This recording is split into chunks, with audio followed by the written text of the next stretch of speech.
जीवन हमें एक मौका देता है, इसलिए जब भी सही कॉलेज चुनने का समय आए तो सिर्फ मंगलायतन यूनिवर्सिटी आपके बेहतरीन भविष्य और सर्वांगीण विकास के लिए।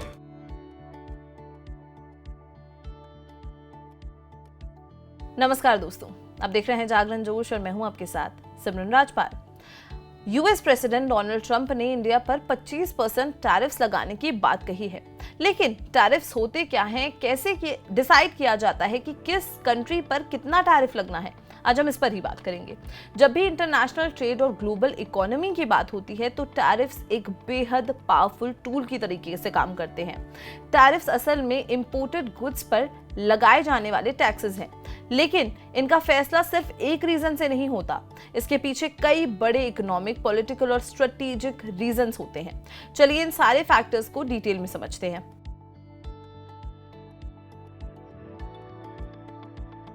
टैरिफ्स का सबसे कॉमन रीजन है डोमेस्टिक इंडस्ट्रीज को प्रोटेक्ट करना।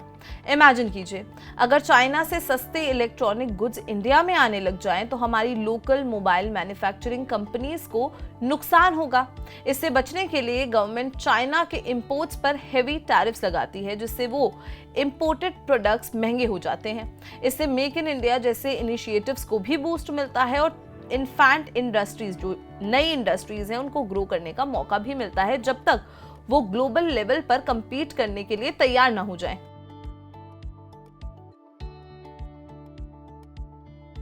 टैरिफ्स एक तरीके से गवर्नमेंट के लिए रेवेन्यू का जरिया भी है। बहुत से डेवलपिंग कंट्रीज के लिए टैरिफ्स इनकम टैक्स या सेल्स टैक्स के अलावा एक सिग्निफिकेंट सोर्स ऑफ इनकम होती है। कस्टम्स डिपार्टमेंट्स पोर्ट्स पर इन टैक्सेस को कलेक्ट करते हैं और इस रेवेन्यू को देश के इंफ्रास्ट्रक्चर, एजुकेशन और हेल्थ सर्विसेज पर खर्च किया जाता है। ये एक सीधा और इफेक्टिव तरीका है देश की फाइनेंशियल पोजीशन को स्टेबल करने का।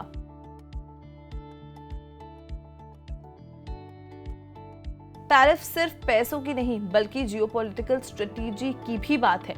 अगर एक देश किसी दूसरे देश के अनफेयर ट्रेड प्रैक्टिसेस जैसे डंपिंग को लेकर नाराज है तो वो उस पर रिटेलिएटरी टैरिफ्स लगाता है। इससे जो ओपोनेंट देश है उसकी इकोनॉमी पर प्रेशर बनाया जाता है। ये एक तरीके से सॉफ्ट पावर का इस्तेमाल है जिससे देश बिना सीधे कॉन्फ्लिक्ट के अपनी बात मनवा सकता है। फॉर एग्जाम्पल, अमेरिका ने चाइना पर इसी तरीके के टैरिफ्स लगाए थे।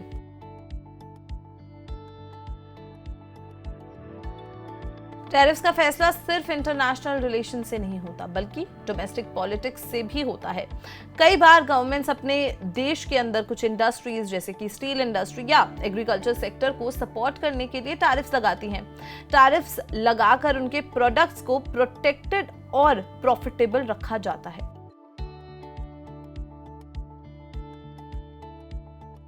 टैरिफ्स लगाने का प्रोसेस इंटरनेशनल अग्रीमेंट से भी कंट्रोल होता है।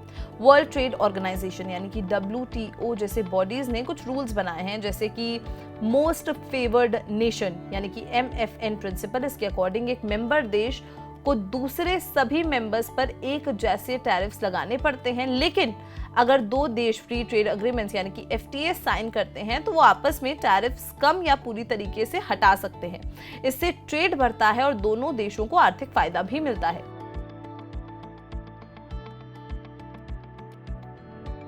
टैरिफ्स कई तरीके के होते हैं। सबसे पहला होता है एड वैलोरम टैरिफ्स। ये इंपोर्टेड प्रोडक्ट्स की वैल्यू के हिसाब से लगाए जाते हैं, जैसे कि 10% टैक्स ऑन प्रोडक्ट्स वैल्यू।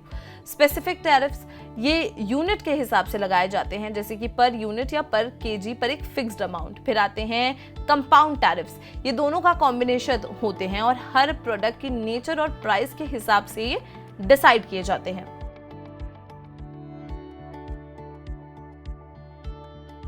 तो इन शॉर्ट अगर समझें तो टैरिफ्स को डिसाइड करना एक कॉम्प्लेक्स बैलेंसिंग एक्ट है। एक तरफ देश की इंडस्ट्रीज और रेवेन्यू का फायदा देखना होता है और दूसरी तरफ इंटरनेशनल ट्रेड रिलेशंस और अग्रीमेंट्स को भी मेंटेन करना होता है। ये एक पावरफुल पॉलिसी टूल है जिसके गलत इस्तेमाल से ग्लोबल ट्रेड वॉर्स भी शुरू हो सकती हैं। क्या आपको ये जानकारी पहले से पता थी? हमें कमेंट सेक्शन में जरूर बताएं। और साथ ही साथ जो डोनाल्ड ट्रंप ने इंडिया पर 25% टैरिफ्स लगाने की बात कही है, उस पर आपकी क्या राय है भी कमेंट बॉक्स में जरूर लिखें। और अगर ये वीडियो पसंद आई हो तो लाइक और शेयर करना बिल्कुल भी ना भूलें और देखते रहें जागरण जोश।